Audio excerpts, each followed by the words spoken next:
Eileen Grimshaw, Sue Cleaver, is left stunned in Coronation Street next week when she realizes that Sean Tully, Anthony Cotton, may have stolen her sister Julie Carp's, Katie Kavanagh dupe, donation money.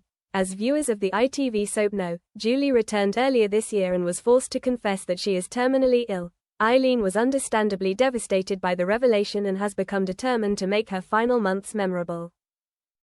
This will ultimately lead to her decision to leave Weatherfield after 25 years, with Sue Cleaver deciding to quit the role.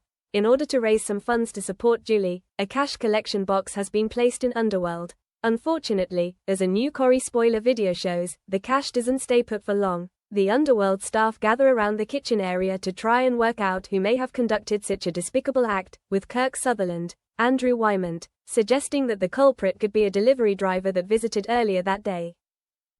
Sean looks suspiciously sheepish as the residents set about trying to track it down. Once alone, Eileen suggests calling the police, but partner George Shuttleworth, Tony Maudsley, suddenly recalls an earlier conversation with his sister Glenda, Jodie Prenger. Sean had confronted her and asked to borrow £500, and he could be the one who was forced to take from Julie's fund. Is Sean responsible?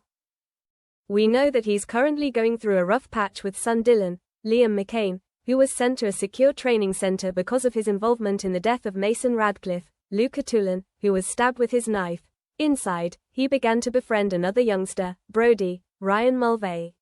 Whilst initially looking out for his new pal, Brody soon began to exploit his naivety.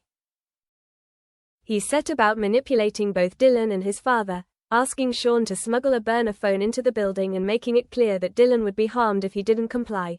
Later, Brody called Sean and told him he had another job, hence why Glenda was asked for a loan. Has he had to turn to desperate measures?